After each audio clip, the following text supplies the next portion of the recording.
Just to be clear, I've gotten permission from all parties involved to share this story. My neighbor, Miss Patricia, had lived in our town for several years. Uninformed people think she's crazy, but I know better. I happen to love her. The first time I met Miss Pat, which I'll be referring to her in the story from now on, I was 15 years old. My family had moved into the neighborhood, and we lived in a cul-de-sac, our house being directly in the middle, and Miss Pat's house directly diagonal from ours. My father and brother were unloading the moving boxes, and I sat on the porch, sort of looking around at everything and taking in our new neighborhood. It was very nice, with big lush trees, freshly cut grass, and a park that wasn't too far from us. There were a couple of kids riding around on their bikes, waving as they rode by. While I was taking it all in, she caught my eye from my porch. She was standing on her porch, staring over at me, and we made eye contact. She gave me a soft smile and waved at me. I waved back, and she gestured for me to come over to her. So walking up, I introduced myself.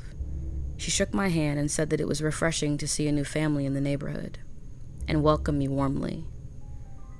We sat on her porch for a couple of minutes, and I remember her being so sweet and telling me about her husband who had passed a couple of years ago, and that he would come and visit her every morning in the form of a hummingbird. She told me the story of every morning she would sit on her back porch and drink her morning coffee, and a hummingbird would always appear. It was a nickname that she had given to her late husband, and she felt like that was the form he took after he passed. I thought it was a really sweet story and told her so. Before we could get deeper into our conversation, my father walked up and introduced himself. Him and Miss Pat talked for a little bit, and then we made our way back to our house, me waving goodbye to her. In the years that passed, whenever I saw Miss Pat, she always greeted me in the same way. She'd wave me over and give me whatever she had baked that day. We'd talk for a while, and before I'd leave, she'd squeeze my hand and tell me that I had a kind heart. It was always a highlight seeing her. Fast forward to a couple years later, when I was 18 years old, Miss Pat's health began to decline. Usually every morning she would be outside on her porch after she had her morning coffee. She liked to watch the neighborhood kids walk to school, sometimes giving them treats or candy as they went by. I remember that morning because I didn't see her, and it immediately worried me. It was my job to walk my brother to school every morning, and we would drop by her house to talk to her before we went. When we got home from school, she still wasn't out. The next morning, I had talked to my mom about checking on her. So we made our way over, but as we walked out the house, Miss Pat was on her porch. Excited, I waved at her until she noticed me, but she didn't smile back. Confused, I started walking over to her, calling out that I had been worried about her, but she twisted her face into a grimace and started waving me away. I stopped short and looked up at her, now hurt, and felt my mom by my side. She called over to her that we would come and see her later, and turned me back towards the house. At the time, I didn't understand what was going on, but my mom explained to me when we got in the house that Miss Pat had recently been diagnosed with dementia. My mom was close with Miss Pat's daughter, Priscilla, them bonding over being nurses, and she tried to explain to me in the best way she could what dementia was. It was heartbreaking to me that day she shooed me away, she probably didn't recognize me. The weeks that followed, it took some getting used to. Miss Pat had been a big part of not only my life, but a lot of people's lives in town, and seeing her change was hard, but we loved her. My mom and Priscilla, who couldn't be there as often, made a schedule for Miss Pat. Tuesday and Thursday mornings, my mom and I would go over early and help make her breakfast. On weekends, my family and I would take turns visiting her. My brother and dad first, and my mom and I last. Us staying for considerably longer to help get her in bed. Priscilla and her daughter Caitlin would fill in the days to the best of their ability. As we got into the schedule, even though it was heartbreaking to see her dementia worsen, I enjoyed taking care of her. When my mom got her ready in the morning, I would clean, and once she was done, we'd sit down and eat. I'd still talk with her, but it was clear most days she didn't recognize me or my mom. On one of the Saturdays I was meant to go over, my mother couldn't come with me, so I went by myself. It was then and only then that I realized that Miss Pat would ramble a lot. talking about seeing things that clearly weren't there and not making much sense. I know it was a symptom of psychosis, which my mother explained to me, which is normal with people with dementia. I didn't do as well maneuvering around the conversation as my mom did, though, but I tried.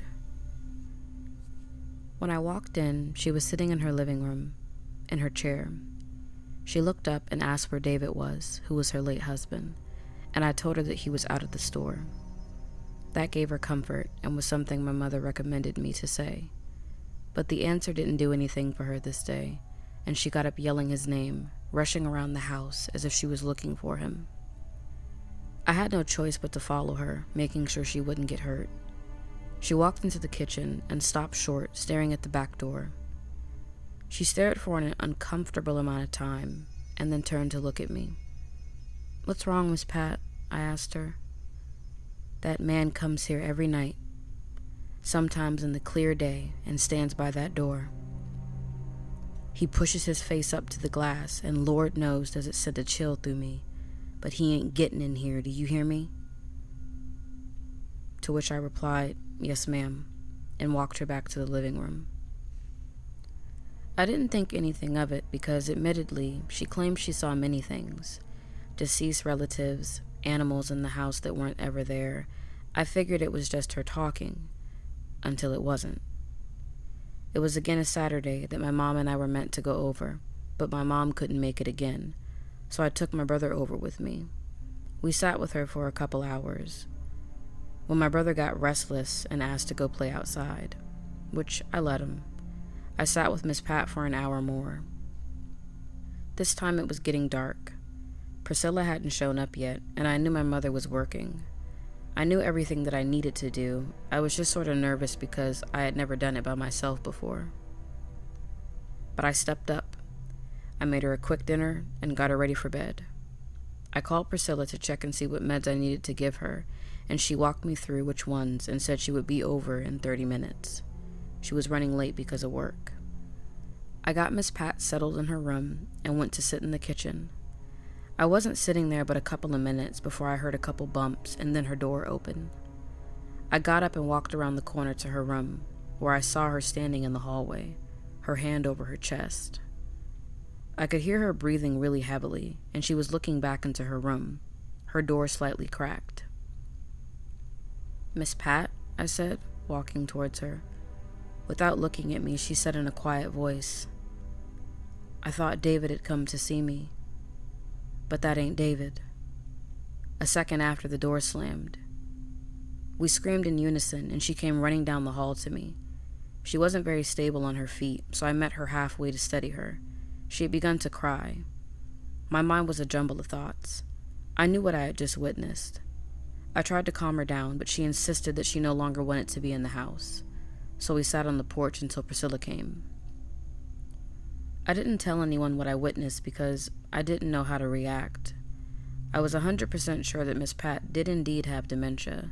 She showed clear signs of it, but that I couldn't explain. Looking back on some of her ramblings, a lot of things made sense. How she wouldn't go in the kitchen after a certain amount of time because the man was at the door, or she wouldn't stay in her room for long periods of time because she said he would stand outside her window. Or, frighteningly enough, some days when it was just her and I, she would out of the blue claim that he was outside, sitting up straight and saying ever so clearly that he was here. All of this would happen at any time of the day, not just at night. I didn't know how to go about any of this. I felt like if I told someone, I felt like they wouldn't believe me. So, I put it out of my mind and I kept on helping, wherever I could. The summer rolled around, so I had more days to help out. I was pretty much there almost every day. My mom had started working more, so she really didn't get a chance to go over as much. So after a while, it was just Priscilla, Caitlin, and my dad that would mostly care for her, of course including me. On this evening again, Priscilla was running late, so I had to put Miss Pat to bed again by myself. I had done it a couple other times, so I went into the routine of things. But this evening, it was really difficult to get her into bed and even take her medicine. Her again saying that the man was outside her window. I remember looking once and thinking that I saw something, but thought my eyes were playing tricks on me. I didn't want to force her to do anything, so I got her ready for bed and told her that we could sit up in the living room for a while. I got her settled in the living room and turned on her favorite TV show. We talked here and there, mostly her just talking to herself, when her eyes focused, and she said very clearly and coherently that he was here. My heart started racing and I got this eerie chill. I asked her where he was, and she said by the back door. She started to breathe heavily and grabbed my hand, asking if I believed her. I squeezed her hand and said that I did, and that she was safe. Honestly not knowing what else to say, but that seemed to comfort her, and she sort of drawled off, going back into her talking. Where I was sitting on the couch, if I leaned back slightly, I would have been able to see directly into the kitchen, especially to the back door. So while Miss Pat was humming to herself, I leaned back slightly and saw him. A man directly pressed up against the back door, looking at us. I couldn't make out any features except for some scraggly strands of hair that stuck out from his head, and what looked like teeny red eyes stared back at me. I could see clear condensation forming against the glass from his breathing. It felt like my heart stopped. This was undeniable. I turned my attention back to Miss Pat, who now was staring directly at me. "What do you see, child?" she said. "Nothing, Miss Pat. I was just looking around," I said weakly. "Don't lie to me, girl," she said. "I know you see him. The stink of death is on him, and he ain't getting in here if I have anything to do with it." I leaned over and patted her hand, telling her that she was safe. I felt like me acknowledging the fact that I saw him would frighten her, and when I looked back the second time, he wasn't there anymore. Priscilla got home, and without saying much, I left. I loved Miss Pat. I really did, but something was clearly wrong, and I didn't know what or really how to explain it to anyone. But I felt like I needed to say something. Putting all the puzzle pieces together, it made sense why she acted in certain ways, despite her dementia. What we thought were ramblings sometimes was her trying to tell us what she was simply seeing, something I now had seen for myself. I brought it up to Priscilla a couple days later. I made sure to tell her specifically that I felt like it was affecting Miss Pat, and that the most coherent I had ever seen her act is when she spoke about this man. Whether she believed me or not, she made the decision to put up security cameras and put crosses up at every entrance of the house, which seemed to soothe Miss Pat's spirit. I didn't see that man from that day on, but in the house I would still get eerie chills here and there. Miss Pat sadly passed away in October of 2018. I visited and helped take care of her up until the day she passed. She will be greatly missed, and I hope I was able to provide her with as much comfort as she needed in her last days. I've lived in my neighborhood now for about 10 years, but I'm truly thinking about moving somewhere else because of what's happened with my next-door neighbor, Zach. Zach moved into our neighborhood a couple of months before my husband and I divorced. My now ex had gone out the day Zach moved in to introduce himself, but I stayed behind, not wanting to be introduced anymore as his wife to anyone.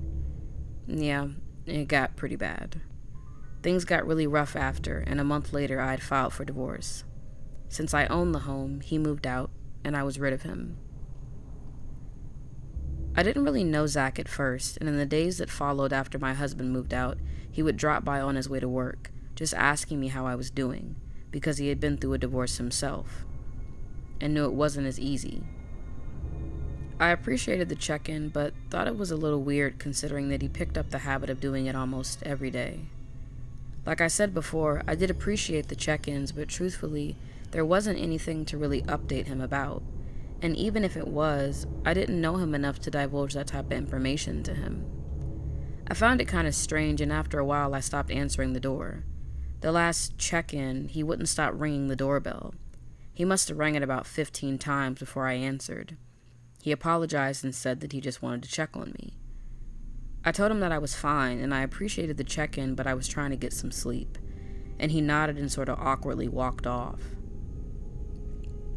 The next day came, and I didn't see any sign of him, so I figured he got the message. A couple of days later, we bumped into one another at the grocery store. Our conversation was very brief, but he asked if he could take me out to dinner, which I replied that I would think about it. I wasn't trying to be mean or anything. Even though my husband and I didn't leave on good terms, it didn't mean that I still wasn't grieving the loss of my marriage. But that answer seemed to be good enough for him. 2 or 3 days passed and he came to my door again. When I answered, he had a vase of flowers hiding his face. Cute, I'll admit, but again, caught me off guard. Without moving the flowers from his face, he asked me in a sing-song voice if I would like to come over for dinner tonight. I laughed lightly and then thought, what the hell, and agreed. He told me the time in the same sing-song voice and handed me the flowers, giving me this big grin. 5 p.m. was the time of our date, so I got ready an hour early. Feeling strange that I was a little nervous. I didn't know him that well, but my ex, according to his Instagram, had moved on almost immediately, so I wasn't sure why I was feeling so guilty about going on a date. Zach was a pretty good-looking guy, had a nice body, and did have a sweet disposition, but I knew I already wasn't interested. I felt like he was more lonely or looking for a friend than an actual companion. Since his house was right next door, I walked over, him meeting me at the door. He said that I looked beautiful and let me in. He ushered me into his house, me noticing immediately that everything was extremely clean. I was impressed. He led me around a corner into what seemed to be the dining room. A full meal sat at the table that could have fed a whole family. I was sort of taken aback, feeling sort of bad that he went through this much trouble, but I sat down and we began to eat. Our conversation, though not forced, was odd. I'd asked him if he had made all the dinner himself, and he said that he did, and that he was a pretty good cook. He then began to go into great detail of how he had killed, plucked, and carved up the turkey that we were eating. The way he described it made my stomach turn, and when I put my fork down, he apologized, saying that he loved to hunt, and that was a big part of it. I understood completely, but just didn't want to hear everything that entailed. We were pretty much done with dinner, so I helped him clear the plates. Since I was the guest, I offered to clean the dishes, and he reluctantly obliged. He showed me where everything was, and I started washing. Singing in the Rain was playing on the TV, and I started lightly humming to myself.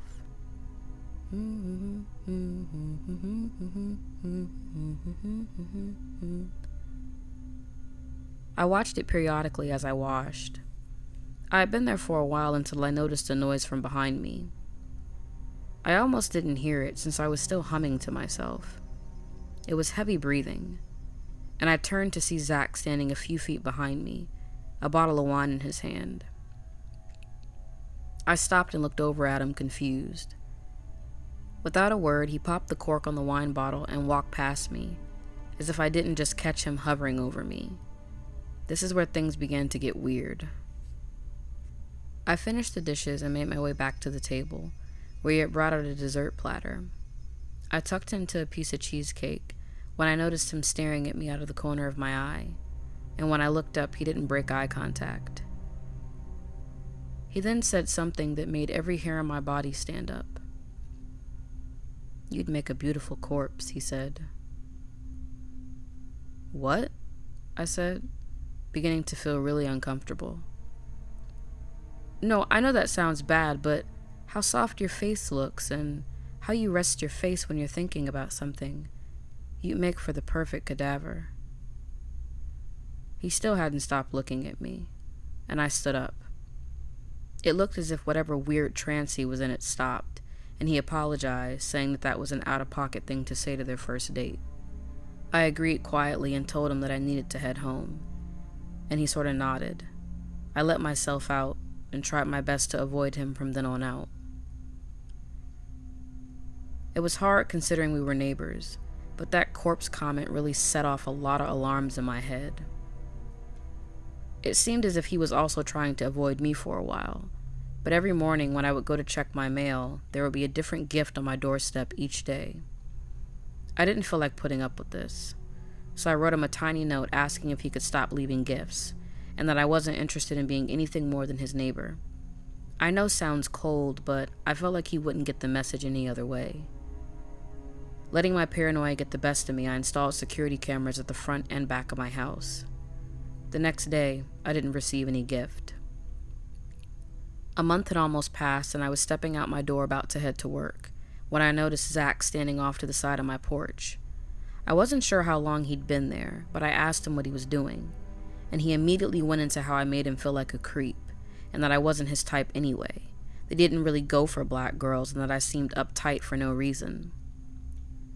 I was stunned that he had this much audacity to be so rude to me, simply because I rejected him. I wasn't the one saying that I would have looked good as a corpse. He was, and he was extremely persistent. The only other way that I felt like I would get through to him was to be curt. So I apologized, saying that I didn't mean to hurt his feelings, but I didn't like the way he was speaking to me. I locked my door and walked past him, getting into my car.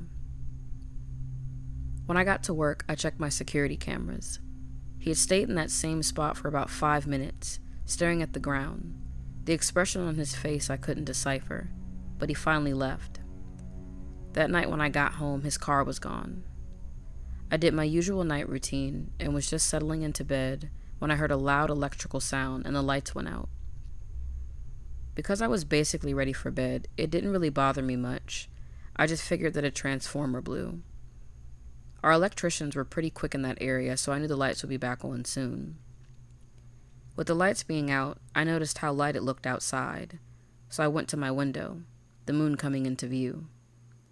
The stars were out, and it was a beautiful night, so I stood there for a little bit, admiring everything, when I saw a slight movement to my left. Where my window was facing looked directly into the back of Zach's house, and I saw to the far right of his garage that someone was standing there, unmoving. I could tell by the way that their head was tilted that they were looking up at me, but they were standing so closely to the shadows I couldn't make out who it was, but I had a decent idea.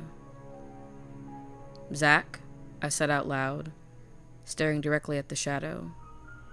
It was so still I thought for a second that it was a mannequin, but its head twitched slightly, and then I heard the humming.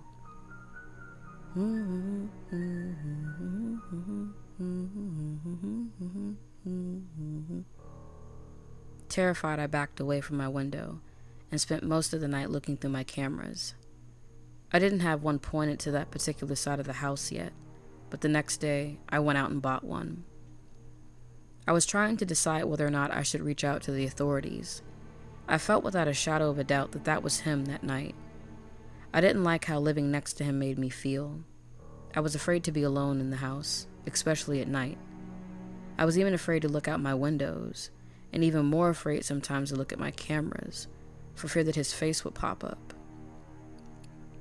It wasn't until I started getting dead animals on my back porch that I knew I had to involve the authorities. With as much detail as he went through that day, telling me how to properly clean and gut an animal, I knew it had to be him. All these animals were gutted and skinned. On my day off, I went to our local police station and told one of the officers on duty what was going on. He then asked me if I had any visible proof of Zach coming onto my property. My front camera had picked up a couple of times he had dropped the gifts off, but my back camera, either of poor quality or this guy was just undetectable, didn't pick up anything. The officer told me that I could put a restraining order on him, but he couldn't file him for anything else, telling me that him dropping off gifts wasn't reason enough to arrest him. For some reason, I decided against it, hoping that I could solve it in a different way, maybe going out and talking to him. I didn't know what the outcome was going to be, but I felt like me getting a restraining order on him would make things worse for me. He lived directly next door to me. I caught him staring up at my window at night, and I felt and still feel like the dead animals was a message of some sort. I didn't feel safe, but I didn't feel like putting a restraining order on him would help me. I thought of the possibility of moving out, but apartments didn't come cheap, and houses were even more expensive. So I decided to buy a firearm. I made sure to take all the proper classes and get all the necessary paperwork, and being at home alone specifically made me feel safer. After the first couple skinned animals, I'd seen Zach around occasionally, but he would avoid eye contact with me, or act as if I didn't even exist. I stopped receiving the dead animals after a week after my visit to the police station, so I thought the storm was over. But I thought wrong. I had just gotten home from dinner with my mom and had taken a long bath. I'd come down to the kitchen to make myself lunch for the next day when I noticed that my motion sensor lights at my sliding door were on. Still staring closely at the door, I looked on my cameras but didn't see anything. At this point, I had cameras at pretty much every angle of my home. I walked over to the door, looking out, thinking that maybe an animal had set it off, when something hit the sliding door hard. I screamed and leaped back to see something bloody sliding down my door, and Zach staring at me from the other side, his eyes huge. "Why won't you accept my gifts?" he yelled hoarsely, and I ran over to the counter to my purse, grabbing my gun out and aiming it at him. He stood there for a couple of seconds and then walked robotically away out of view. As I was on the phone with 911, I heard glass break as my upstairs window was shattered. Me keeping my back to the front door, I stayed where I was talking to the 911 operator as I heard a couple more windows being broken. The cops got there pretty quickly, and I pointed them to where Zach's house was. When they went over to confront him, he acted as if nothing happened. They found him in his kitchen, carving up some animal. Whatever he had thrown at my door was still there, and luckily my camera picked him up this time. It was equally as frightening watching it back the second time, and the cops had no choice but to arrest him. In the weeks that followed, I was so anxious to be home. That was the last time I saw Zach, but he had some men, his brothers maybe, come to his house and pack up all his things. A couple of times I'd been there when they had come, and they all, every now and then, would stare up at my house in this really evil way. I didn't know who they were to him, but I no longer feel safe in my own home. The contents of Zach's arrest I don't know much about, but it worries me that he still knows where I live. My name is Clarence, and my ex-neighbor I'll name Samuel for the story's sake. I live with my brother Andre in a 3-bedroom apartment. He moved in with me with the intent of staying here for a while till he got on his feet, but we got along so well, he sort of just stuck around. Samuel moved in about a month after Andre did, but right off the bat, he gave major weirdo vibes. I'm no one to judge for anyone's music preferences, but the music he was listening consisted of low growls and grunts. Literally. I don't remember ever hearing a melody or beat behind them, just screams, grunts, and growls. The first time he played whatever music this was, our neighbor on the opposite side of him called the police because he thought someone was hurt. That's how strange this music was. Another weird thing we noticed about him was one day Andre had knocked on his door to ask if he had seen a package outside, since he hadn't received it yet. Their interaction wasn't the strange part. It was a lack of furniture in his home. Now, I get it. Andre was only standing at the doorway and didn't see all over the house. But from what he did see, there wasn't a lick of furniture. The kitchen was the closest thing to the door, and he literally had nothing. Not a toaster, microwave, nothing. And Andre remembers a chemical smell, but couldn't pinpoint what it was. Eventually it got so strong we could smell it from our apartment. The latest and I guess most irritating red flag that I noticed is that he would constantly flirt with my girlfriend when she would come over. Him knowing that she was already taken. Now I understand he had no loyalty to me, but I've always considered that scummy behavior. He knew we were together, but tried at every chance he got to flirt with her, and it creeped her out a lot. The first time I witnessed it, she was helping me wash clothes in our laundry area. I had forgotten my work clothes, so I ran up the stairs, leaving her in the laundry room. I hadn't been gone but 6 or 7 minutes before I came back down, and he was sitting on the washer across from her, telling her how pretty he thought she was. My girlfriend looked clearly uncomfortable, so I stepped in between them, stating blankly that she was taken, and that I needed him to move. He put his hands up and shrugged, saying that it didn't hurt to try, and walked off. It was also then that I noticed, and I know this is going to sound mean, but he stunk. Like really, really bad. I know something was iffy about him, but things just got increasingly creepier and creepier. I remember one night while driving home, I had to pick up one of my coworkers that had broken down in a seedier part of town. I had got there pretty quickly, but there was a good amount of people walking around. All of them made me feel uneasy, but I pulled up to my friend's car and told him to get in. As I waited, directly in front of me was this really big warehouse that looked abandoned. It had a light overhead that illuminated the front of the building, and directly in front of it, I saw Samuel. He was smoking a cigarette and talking to this guy that was dressed in this weird getup. This person was dressed in dark clothing, with what looked like a hood of some sort or cloak that covered most of his face. But this person was eerily pale, so pale I couldn't even make out their eyes. They looked sunken into their head. Either way, when I caught Samuel's eye, the random dude just stared super hard at me. I looked over at my friend and told him if he didn't hurry up, I was going to leave him. As I looked back, Samuel was still looking at me, but the guy had looked away. I lifted my hand up in a wave, and he nodded back, and we drove home. On the way home, I got a call from Andre saying that the police were at Samuel's apartment. He had heard a girl screaming at the top of her lungs, but couldn't find a way in. The door was completely bolted, so he was forced to wait as he heard this poor lady's screams. Most of this is now from Andre's point of view. I got there after everything happened because I still had to drop my coworker off. But when the cop got there, with Andre, they broke down the door. Like I thought, the apartment was completely empty, but there were a lot of scratches and gouges on the floor, specifically, and the whole place reeked. It looked like he painted the walls with either mud or blood. It was dried, so I guess they couldn't tell. But the most jarring and unsettling part was that they didn't find anyone. Andre very clearly heard the screams from this woman, but they searched the entire place and couldn't find anyone.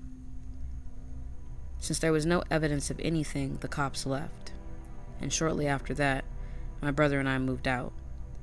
More for my brother's sake than mine. That night, hearing that lady scream, I feel traumatized him in a way. It took the police about 10 minutes to get there, and the entire time, this lady was continuously screaming bloody murder.